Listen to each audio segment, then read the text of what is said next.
It is that time of year that all of a sudden we are fighting for our lives because it is the winter, and it is probably one of the hardest seasons to just be around people, to sustain your habits. It is not uncommon for some of us to get really, really sad. So whether you just hate the short days, hate the cold weather, or all of a sudden you're just finding yourself even sadder than usual, I'm here to tell you some of the practical tips as a therapist that I promote to my clients to make sure that they survive this winter. My number one tip I tell my clients they need to ensure when winter is approaching is to maintain a regular sleep schedule. I need you to go to bed and wake up around the same time. It doesn't have to be like exactly the same time, but make sure that the time frame that you are wanting to wake up is around the same time frame. I personally wake up between 6 a.m. and 7 a.m. You have to decide what works best for you, but if you work from home and you don't have obligation to having to go to work, that can be even harder for you. So it is just imperative that you stick to a routine, a sleep schedule that works for you. This is going to ensure that you're able to get enough sleep, that you are not compromising or sacrificing your sleep, and therefore then making it hard on your mood. Sleep is so important when it comes to our mood. I will also say limiting the amount of melatonin that you're using. You can start using melatonin to get yourself to a consistent schedule, but definitely try to limit, because I was reading some studies where there was a connection between melatonin and sleep. I mean, and not so much the melatonin itself, but just the overuse is like people started getting dependent on it, and it was making it difficult for them to go to bed. You want to make sure that you talk to your doctor about any supplements that you're taking when it comes to like sleep, to ensure that they're the right ones for you and then they're not harming you overall. For me, my saving grace in order to stay in a consistent sleep schedule is to put my phone in another room. I have an alarm at 9 p.m. that signals to me to set my phone in a separate room. So I really encourage for you to do that. It is one of the best habits that you can incorporate during this winter. The second thing that I recommend for you to do in order to survive the winter, it is to delete TikTok or limit its use during the day versus night. So again, if we want to stay in consistent sleep schedule, we want to make sure that we are not giving ourselves a bunch of dopamine, which is going to keep us alert, which is going to keep us from sleeping. I really recommend that you turn off all of your devices. We know that blue light exposure essentially tells your body it's daytime, so we want to limit as much as we can during the nighttime. So make sure you could use your TikTok during the day, but don't use it at night. I know it's so hard, but really you should be at least on TikTok, if minimum, maybe just an hour a day and no more than that, because it is just bombarded with so much dopamine. And I haven't had a good experience with any of my clients who say I do TikTok and I can't not scroll for hours. No, they've scrolled for 3 to 4 hours, sometimes losing so much time out of their day because they've been doom scrolling. So if you feel like you can't stay away or limit yourself, I would definitely just delete it. I deleted mine back in November. Then number 3 is to, as soon as you wake up, turn on some lights. You want to make sure that you expose yourself to some sort of light. Now, if you're able to go outside and get natural lighting, that is the best. But if not, turn on a light.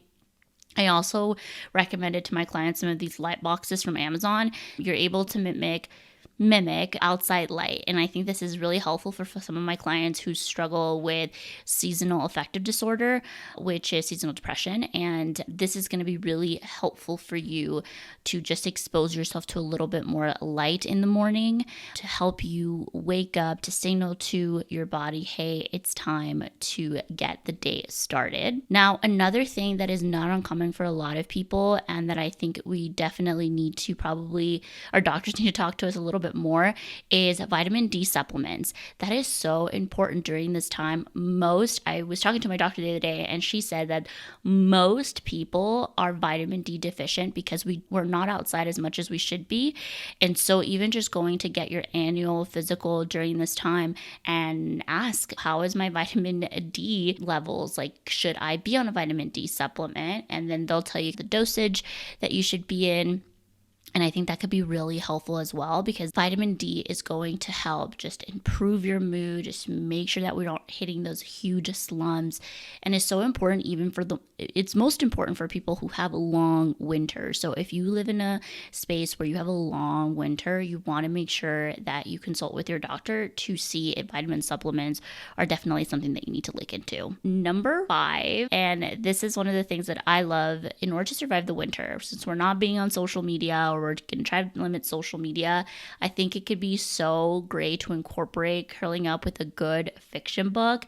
The habit that you would incorporate is just to read more fiction in your daily routine, setting aside time to read. It'll provide you a much escape and honestly a chance to experience this like new perspectives and worlds. Currently, I'm reading Fourth Wing, and I think that has really just helped me during this time. Like, reading fantasy has really helped me just, I don't know, just like get lost in a book. Just as much as we get lost in doom scrolling on TikTok, I feel like we find a really good book that could really make the difference in just how we spend our day, and how we spend our day makes such an impact day to day on how we feel in our mood. Like, usually our mood is catching up to us. Basically, like, our mood, anything that happened the week before, it's like we're experiencing the week after that. And I always tell clients, if they say, oh, nothing happened today, it might have not been something that happened to you today that is affecting your mood. It might have been something that happened days ago, weeks ago, that maybe just felt unaddressed. And so imagine if we're having these unhealthy habits of scrolling on social media, that's going to catch up to us, whether that is we didn't sleep one night. Like, those little things catch up to us. The next thing that you need to do to survive the winter is to practice the psychological sigh. I learned this recently from a podcast that one of my clients recommended, and it was Dr. Andrew Huberman's podcast. He's a neuroscientist, and basically how you would implement this psychological sigh is during times where you're feeling off in your routine, especially during just like stressful days, or when you feel really down. It involves taking 2 quick inhales followed by 1 big long exhale. This pattern is designed to reset your respiratory system, and it can have an immediate impact on reducing your stress and anxiety. There are so many benefits from just having a rapid stress relief, a really good technique to ground yourself. It regulates your nervous system, and we can practice here today. So how to practice, we're going to take a deep inhale. Breathe in deeply through your nose. Quick second inhale. And then exhale slowly, fully through your mouth as if you're sighing. And like if you sigh, it's just, right? So this is basically just breathing in once, breathing in again before you do that long exhale, and then long exhaling. So practice it, try it out when you're stressed. Guarantee you it'll help just reset you. The next thing is just to create a cozy environment.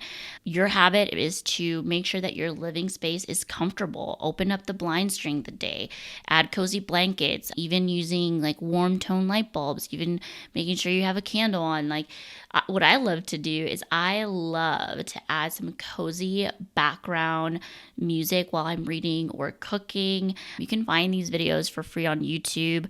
I'll also put one of my favorite video playlists for the winter.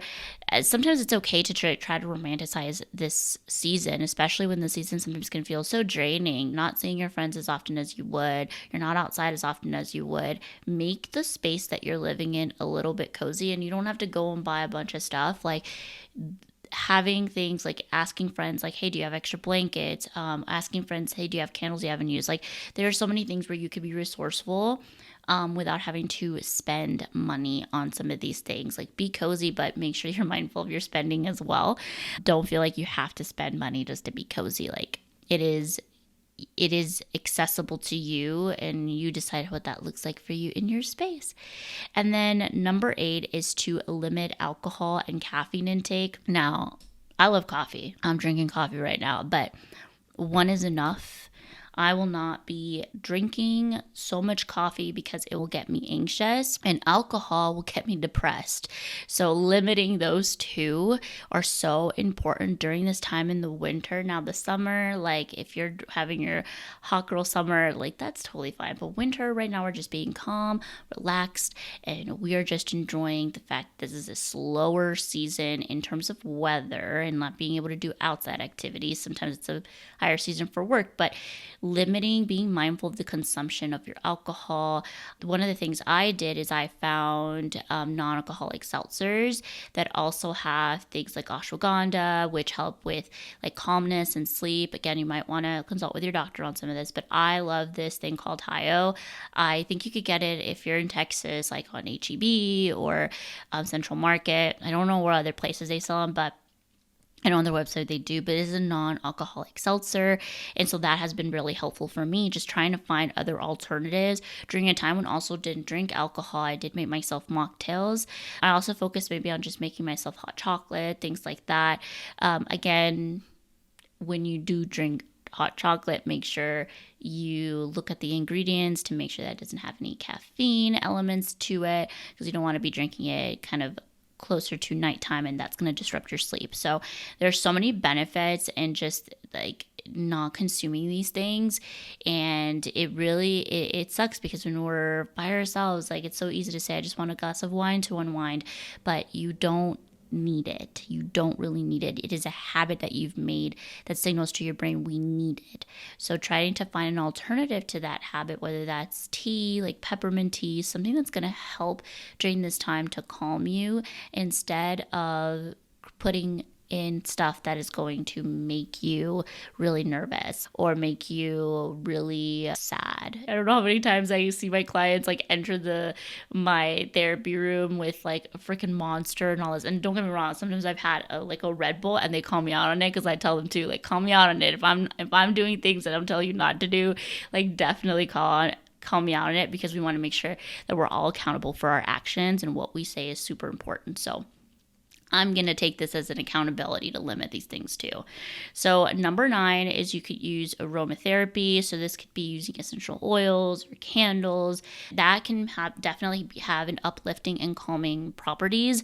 Now for me, I don't know if it's my anxiety or what, but like certain scents are like too powerful for me, so I like to just stay with a little bit more of like softer scents like lavender, things like that. I don't use any of like the Bath and Body Works candles because they're very like potent. I don't know, it just like there's a lot, but you can use aromatherapy like peppermint, like things like that for essential oils, and that will help improve your mood. Try thinking about all of your senses when it comes to taking care of yourself, especially with your environment, so it's what we see, what we touch, what we smell. All of these things are all things that we have to consider when it comes to the winter. And I honestly, every day, like consider all of these things that are so important when it comes to kind of making sure that our mood is stable. Now, number 10 is to limit screen time before bed. I kind of talked about this earlier when I said no TikTok, but reduce your exposure to screens, whether that's phones, computers, at least an hour before bed. I'm even thinking to changing a little bit of my night routine, because I use my Kindle, but I feel like sometimes my Kindle will keep me awake, or like now I know not to read thrillers during the night because I will want to read the whole thing. I can't stop it. So if you're like me and it's hard to put your book down, or you're being kind of like having a dopamine hit, then maybe it's the type of book that you're reading, or maybe you just need to like take away the book 30 minutes before you go to bed. But limit the screen time before bed, having some type of alarm that signals to you, okay, it's time to go to bed, and then doing your night routine, whether that is taking a shower, brushing your teeth, doing your skincare, whatever it is. There has to be a signal, there has to be a cue, there has to be, a response to that cue. And if you want to know more a little bit about setting these habits, I have a whole video on setting habits for this new year, so make sure that you check that out. Now, number 11 is to indulge in creative activities. This is the best time to make a habit out of like doing painting, doing writing, crafting, cooking. There's so many benefits expressing yourself with art. It can be an outlet for your emotions. you don't have to just share your emotions by going to a therapy office. You can share your emotions through journaling. You can share your emotions through creative journaling. You can share your emotions by painting. You can share your emotions by doing all of these creative pursuits that help you, again, feel more in control of your life. Creativity is such a underrated thing when it comes to our mood, and it is so important. We have to feel creative in our lives. And if you ever thought, I'm not a creative person, like, get a coloring book. It doesn't have to be that you're an artist. It could just be something simple like getting a coloring book, getting a word puzzle, like things like that just are creative and have nothing to do with getting on the screen. And then number 12, which a lot of people have heard this, and that is to exercise regularly. But what does that mean?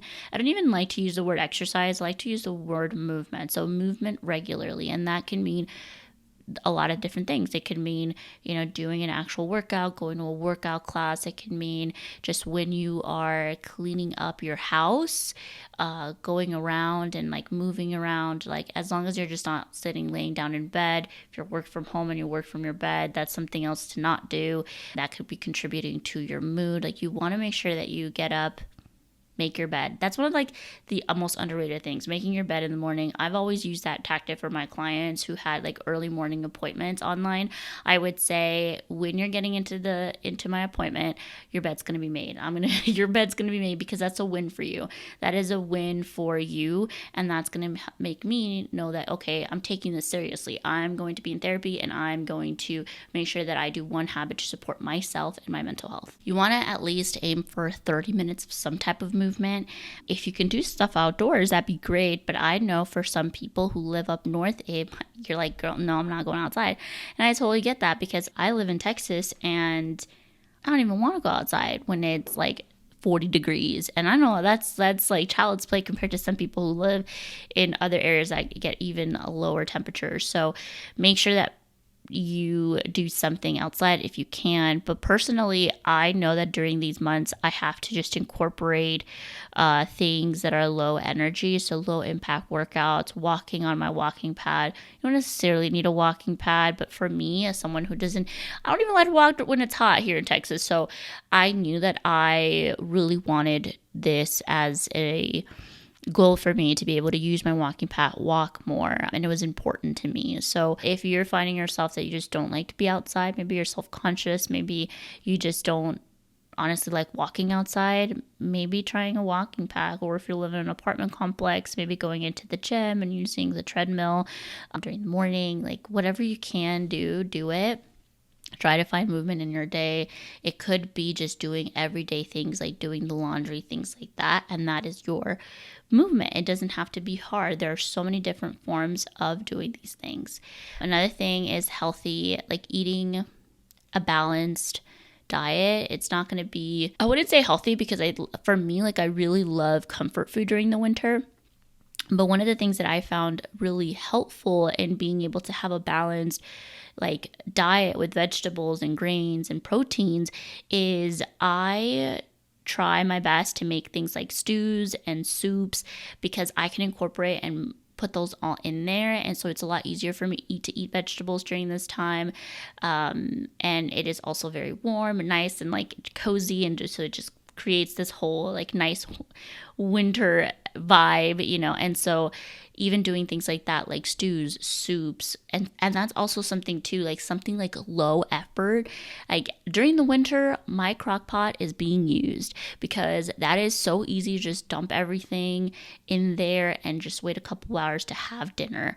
I think that is so good, and you make a lot of it, especially if like you're living by yourself. Like that's something that you could do and you have leftovers, or with you're living with loved ones. Like that's another thing that it's going to be easier for you, especially if you work from home or you're a busy mom, or any little thing that like if you're just a busy individual, little easy things like this can be so helpful. And I know places like Trader Joe's and Whole Foods and Target have soups already made too, so you could do that as well. Just get those soups ready for you. I think it's so much easier to, for me at least, to eat vegetables when it's in soups. So again, trying to be gentle with yourself. I know you're trying to avoid as much carbs or sugar as possible. Have yourself a treat. Don't restrict yourself. We never want to give that suggestion to not eat certain things. you want to eat whatever works for you, but it's just about moderation and like what is actually going to make you feel good after the winter, right? We don't want to feel like we're stressing in the summer, having to like, because that's the thing. I see the very black and white thinking with clients is like, okay, I'm going to, man, I didn't sustain anything in the winter, so now during the spring I'm going to exercise so much so I can get my summer body. No, no, no, that is hell. So don't do that. The next thing is just stay socially connected, and that means staying connected with your friends, your family, people that you actually care about, and that actually care about you too, right? So you want to make sure that you're around people. Maybe that's either finding the time to get together for dinner or even just FaceTiming. That's one of the things I've been doing, like FaceTiming my friends. And I try to at least schedule one thing a month for my adult friends. And being an adult and having friends is so hard. So I know that that is really important. And even just having date nights with my husband, like those are all the things that I do to stay socially connected. And yeah, so I think that that could be just, that is so important. Just stay socially connected. It can help improve your mood during this winter. The next thing is mindfulness and meditation. So practicing mindfulness and meditation, these practices can help you focus. It can help manage your stress. It can help you stay in the moment. I personally love the 5, 4, 3, 2, 1 technique. I put a little illustration of what that means and all of the steps. But you could also find apps or online videos for guided meditation, for mindfulness exercises. I put one of my favorite meditations in the description. It is a very funny one, and I really like to share that with my clients. I'm also kind of in a space where I want to explore meditation a little bit more and try different apps. So let me know if that's a video you want me to do, and maybe I'll look and see all the different types of meditation apps and see what's actually worth it, or meditations here on YouTube that are actually worth it, that are free. So the next thing is to seek professional help. Sometimes it's to the point where we need some help. We need someone else that could help us through this hard time, especially if we're seeing that this happens all the time and we don't have tools or strategies to make sure that we're keeping ourselves accountable. And nowadays, therapy can be done from home. So you can try looking for a therapist who does online sessions. I know there are so many different ways to get access to therapy, so you decide what's best for you. I always tell clients, if you're low on funds, you can look for a therapist who might have a sliding scale. You can also, if you're working for a company, you can try to see if your company has an employment assistance program, which usually just means that your employer sometimes pays for a certain amount of sessions. And this would be a perfect time at the beginning of the year to use your sessions to make sure you're surviving the winter. So yeah, like there's so many different things that you could do. The best thing, at least that I've seen for sad symptoms, is using the form of therapy called cognitive behavioral therapy. That has been really effective with clients who have SAD.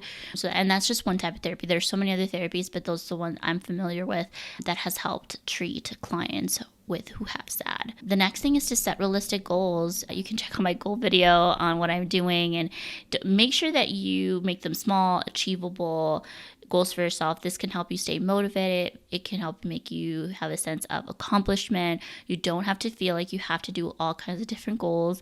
Just a couple of goals or no goals at all. It doesn't matter. You don't have to do the new year, new me kind of stuff.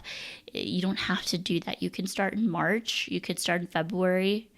You can start any day. That's why I do the 12-week year, because even though I started it January 1st, you don't necessarily have to. The best thing about the 12-week year is that you don't have to start at the beginning of the year. You don't have to do that. You can start at any point. And then lastly, something that I always encourage clients, and that is journaling.